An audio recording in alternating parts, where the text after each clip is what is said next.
the widow who rejected every white suitor and chose the one man she was never meant to want. The whole town watched from behind lace curtains the day Mrs. Eleanor Whitmore closed her gate on every white suitor who came riding to her door. They came with flowers, with polished boots, with promises of protection. She sent them all away. But what truly shocked the town was not the men she rejected. It was the man she slowly began to look at differently, the young black man who had once belonged to her late husband's estate. In a world ruled by fear and custom, her heart was walking toward the one place it was never meant to go. If you enjoy stories like and subscribe. The year was 1871. The war had ended, but its shadows still rested over the fields of Whitmore Plantation. The cotton no longer grew as it once had, and the grand white house seemed quieter than before. Mrs. Eleanor Whitmore had buried her husband that spring. He had been a proud, strict man, and the estate had run under his heavy hand. After his passing, the house felt too large, too empty. Eleanor dressed only in black and spoke little. The townspeople said she was strong. Others said she was cold. Among the workers who remained on the land was Isaiah Carter, a young black man in his mid-20s. He had once worked under her husband's orders. He was tall, steady, and carried himself with quiet dignity. After freedom came, he could have left. Many did. But he stayed, working the same soil, now for wages instead of chains. At first, Eleanor barely noticed him. If she did, it was with a distant nod. To her, he was simply part of the land, familiar, but separate. Neither of them knew that grief would soon begin to blur the lines that had once seemed impossible to cross. Summer came heavy and slow. The air hung thick over the fields, and the work of running the estate rested fully on Eleanor's shoulders. The men who once handled the books and supplies no longer answered to her. Many white neighbors offered help, but their help always came with a question hidden behind polite smiles. Mrs. Whitmore, one gentleman said one afternoon, standing stiffly on her porch. A woman should not manage such burdens alone. She thanked him and closed the door. What she did not expect was that the most steady help came from Isaiah. He spoke only when necessary, but when he did, his voice was calm and thoughtful. The north fence needs repair before the next storm, he told her one morning. If we fix it now, we'll save the livestock. She studied him carefully. He did not lower his eyes the way he once had. Not out of disrespect, but because times had changed. At first, she disliked that change. It unsettled her. She told herself she missed the old order of things, the certainty. Yet as days passed, she began to rely on his judgment. He worked hard, never complained, and never once asked for more than what was fair. And without meaning to, Eleanor found herself noticing not just his work, but the quiet strength in the man himself. Autumn arrived with sharp winds and restless skies. The fields had begun to thin, and the golden leaves drifted across the yard like quiet warnings. Change was in the air, and Eleanor Whitmore could feel it in ways she did not fully understand. By now, it was impossible for her to deny that Isaiah had become the steady center of the estate. He managed the workers with fairness. He fixed what was broken. He handled the horses with patience. The land, though worn, seemed to breathe easier under his care. But the town had begun to notice too. Whispers traveled from the church steps to the general store. They spoke in soft voices about the widow who had turned away every respectable white gentleman. They wondered why she had not remarried. They wondered who advised her now. One afternoon, Reverend Collins himself paid a visit. He sat stiffly in her parlor, hat resting on his knee. Mrs. Whitmore, he began gently. People talk. It may be wise to consider your reputation. A woman alone invites concern. Eleanor's fingers tightened around her teacup. My reputation remains untouched, Reverend. He hesitated. There is talk of your closeness with that young man who oversees your land. Her face flushed, not from guilt, but from anger. Isaiah works for me. Nothing more. Reverend Collins nodded, though his eyes carried doubt. "Be careful, Mrs. Whitmore. The town is not as forgiving as you may hope." That evening, Eleanor stood by her bedroom window, staring out toward the barn where a lantern still glowed. Isaiah was likely finishing some task long after sunset. For the first time, she allowed herself to ask a question she had been pushing away. Why did his opinion matter to her? Why did she feel steadier when he was near? She told herself it was simple dependence, nothing more. But deep down, something warmer stirred, something she feared. Days later, a storm rolled in without warning. Dark clouds swallowed the sky, and thunder shook the windows. One of the smaller barns caught loose in the wind, its roof lifting like paper. Eleanor rushed outside without thinking, her black dress whipping around her legs. "Isaiah," she called over the roar of the storm. He appeared through the rain, running toward her.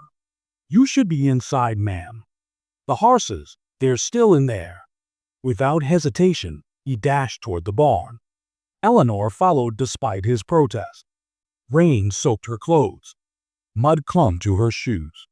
Together they forced the door open against the wind. Inside, the animals panicked. "Stay back," Isaiah shouted, moving carefully, calming them one by one. His voice, firm but steady, cut through the chaos. A beam from the ceiling cracked under pressure. "Isaiah!" she screamed. He pushed her aside just as the beam fell. It struck his shoulder and knocked him to the ground. For a moment, everything felt silent except the rain. Eleanor dropped to her knees beside him. "Are you hurt?" He winced but tried to stand. "I'm fine." "You are not fine," she said, her voice trembling. She brushed mud from his face without thinking, her fingers lingering longer than they should have. The world outside the barn felt far away. In that dim, storm-lit space, there were no titles, no rules, no watching eyes. Just two people breathing hard, hearts racing. "You could have left," she whispered suddenly. "After freedom, you could have gone anywhere." He looked at her, truly looked at her, in a way he never had before. "I stayed because this land is the only home I've known," he said softly. "And because I believed it could be different someday." "Different?" she asked. He hesitated, as if choosing his words carefully. Not built on fear. The truth in his voice struck her harder than the storm. And in that moment, she realized something that frightened her more than the town's gossip. She admired him. Not as a worker, not as someone beneath her, but as a man. A good man. Thunder cracked again, jolting them back to reality. She helped him to his feet, her hand wrapped tightly around his arm. When they stepped back into the open air, the storm had begun to pass. But something irreversible had already happened between them. The next morning, word spread quickly that Eleanor had been seen in the barn during the storm, alone with Isaiah. By afternoon, 3 white suitors arrived together, not with flowers this time, but with sharp expressions. One of them, Mr. Harland, spoke plainly. "This must stop, Mrs. Whitmore. Your behavior invites disgrace." "My behavior?" she repeated calmly. "You are forgetting your place," another man said. "And his." Isaiah stood at a distance, silent but tense. Eleanor looked from the men before her to Isaiah behind them. In that single breath, she understood that her choice would define everything. "I have forgotten nothing," she said, her voice steady. "Isaiah Carter works this land with honor. If that troubles you, then perhaps you should concern yourselves with your own affairs." The men stared at her, shocked. "You would choose him over respectable company?" Harlan demanded. She felt fear. She felt doubt. But she also felt clarity. "I choose honesty over appearance," she answered. The men left in anger. The yard grew quiet again. Isaiah stepped forward slowly. "You did not have to do that." "Yes," she said softly. "I did." And for the first time, she allowed herself to admit the truth, not to the town, not to the world, but to herself. She was no longer simply a widow guarding her pride. She was a woman standing at the edge of a love she was never meant to want. And there would be consequences. The day after Eleanor defended Isaiah in front of the suitors, the town grew colder toward her. It began in small ways. At church that Sunday, women who once greeted her warmly now offered only brief nods. A few benches away, whispers floated like smoke. Men who used to tip their hats walked past her as if she were invisible. Eleanor held her head high, but inside, she felt the weight of it. When she stepped outside the church, Isaiah was waiting near the oak tree by the road. He did not enter the building anymore. Some doors had quietly closed to him. "You didn't have to wait," she said gently. "I wanted to make sure you got home safely," he replied. She looked at him for a long moment. The simple kindness in his voice made the silence between them softer. They rode back to the estate in the same wagon, careful not to sit too close. Even so, the distance felt smaller than ever before. But the pressure did not stop at whispers. 2 days later, Mr. Harlan returned, not alone this time. He came with a paper in hand and a warning in his tone. "Miss Whitmore," he said sharply, standing on our porch again. "There are investors in town who believe your estate is no longer stable. They are prepared to withdraw support." "Support?" she asked calmly. "The loans your late husband arranged. They can be called in." It was a threat. A quiet one, but clear. Her heart pounded. Without those agreements, the estate could collapse. Isaiah stood a few steps behind her, silent but alert. Harlan's eyes shifted toward him. "This situation could be resolved easily," he said. "Distance yourself from distractions. Marry properly. Restore order." Eleanor felt anger rise in her chest. Not because of the insult, but because of the control behind it. "My late husband's debts will be honored," she said firmly. "And my personal life is not a bargaining tool." Harlan's expression hardened. Pride can be expensive. He left without another word. That night, Eleanor sat alone at her desk, the loan papers spread before her. Numbers blurred in her tired eyes. For the first time since her husband's death, fear truly crept in. What if her choice cost everyone their livelihood? Outside, Isaiah knocked softly before entering.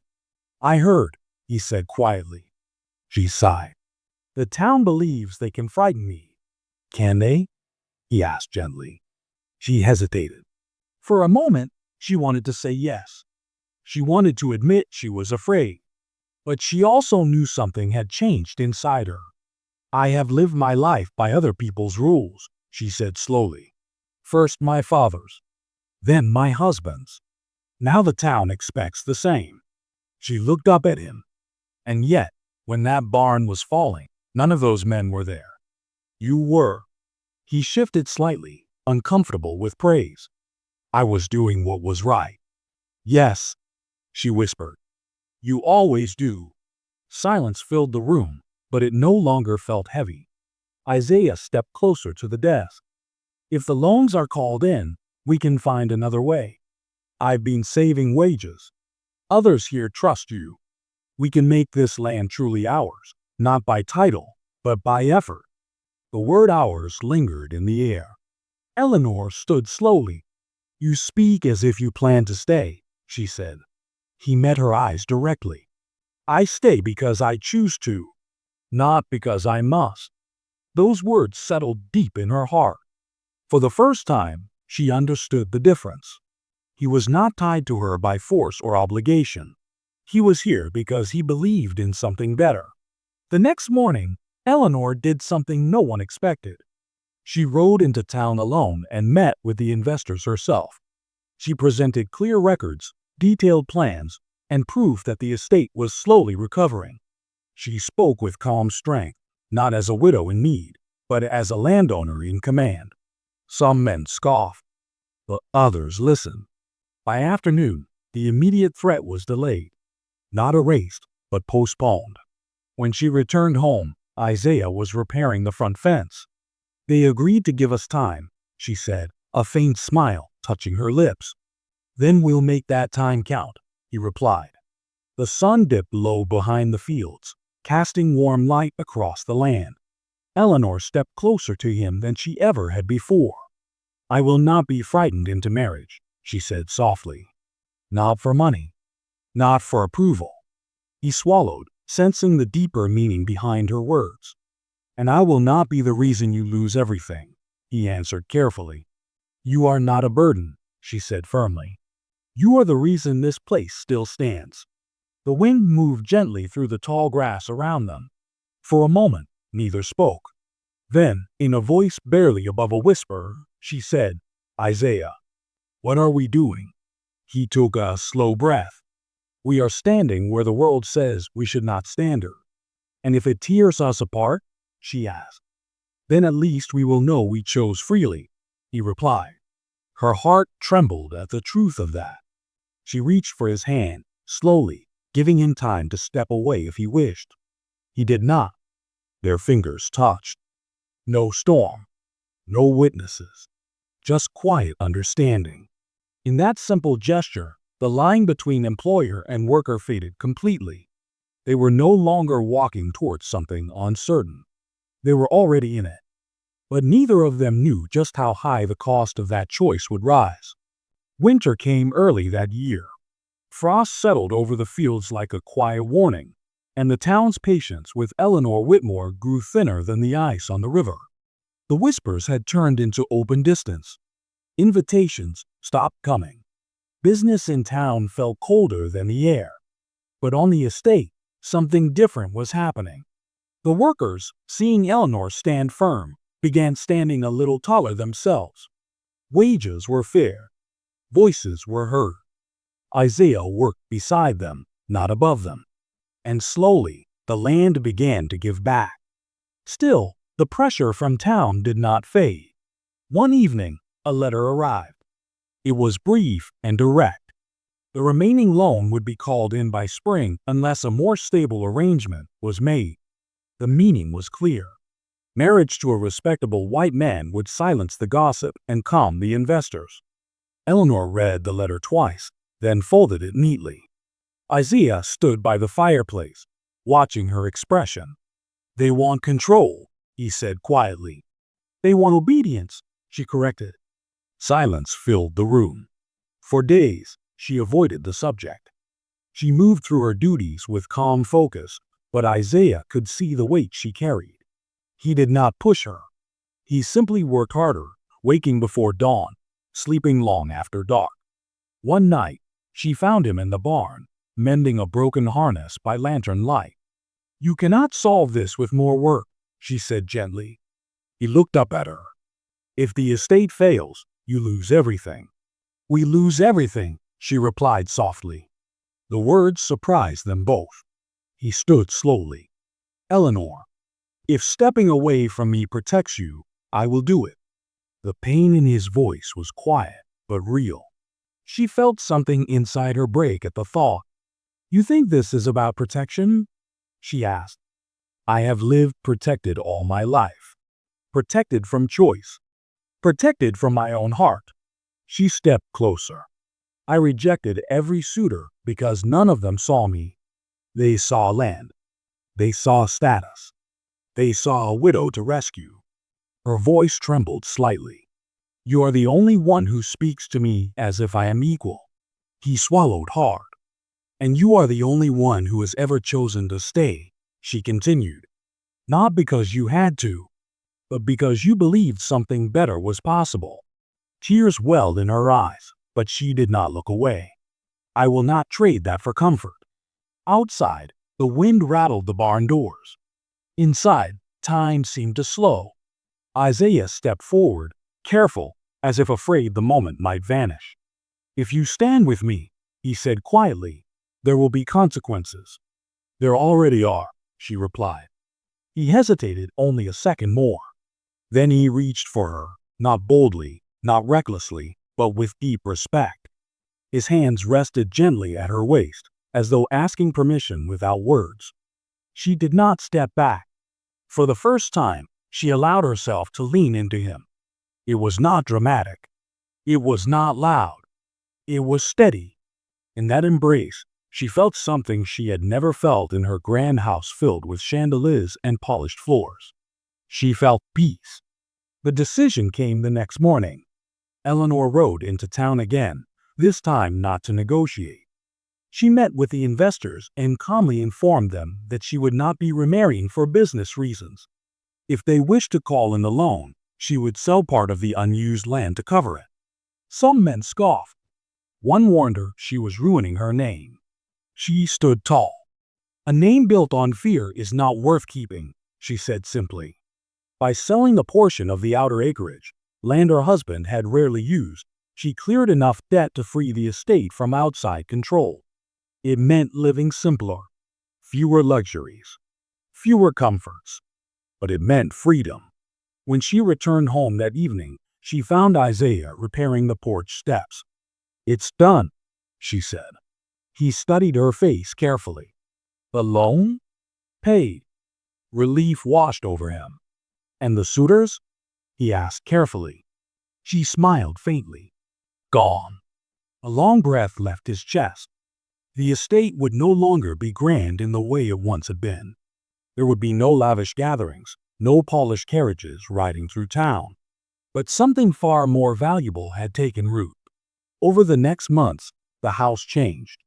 The heavy curtains were opened more often. Laughter, soft and rare at first, began to echo through the halls. The workers no longer felt like shadows on the property. They felt like part of its future. And Eleanor no longer dressed only in black. One evening, as spring returned and green buds appeared on the trees, she stood beside Isaiah at the edge of the fields. "We may never be accepted," he said quietly. She looked at the land stretching before them, smaller now, but alive. "Acceptance is not the same as happiness," she replied. He turned to her, understanding in his eyes. This was not a fairy tale. The world beyond the gate would not change overnight. But inside those gates, something brave had begun. And neither of them would ever pretend it did not matter. Years later, people in town would still speak of Eleanor Whitmore. Some would shake their heads and say she lost her standing. Others would admit, quietly, that she gained something far greater. The grand estate never returned to its former size. The house was simpler. The gatherings were smaller. But laughter lived there now. Real laughter. The kind that comes from peace, not pride. Isaiah remained by her side, not as a servant, not as a shadow, but as her partner in every way that mattered. Together, they rebuilt the land with fairness and steady hands. Those who worked beside them stayed not out of fear, but out of respect. The world outside their gate did not fully understand their choice. Perhaps it never would. But inside that gate, two people who were never meant to stand side by side chose each other anyway. And in a time ruled by rules and reputation, that choice was the bravest thing of all. If you enjoyed this story, don't forget to like and subscribe.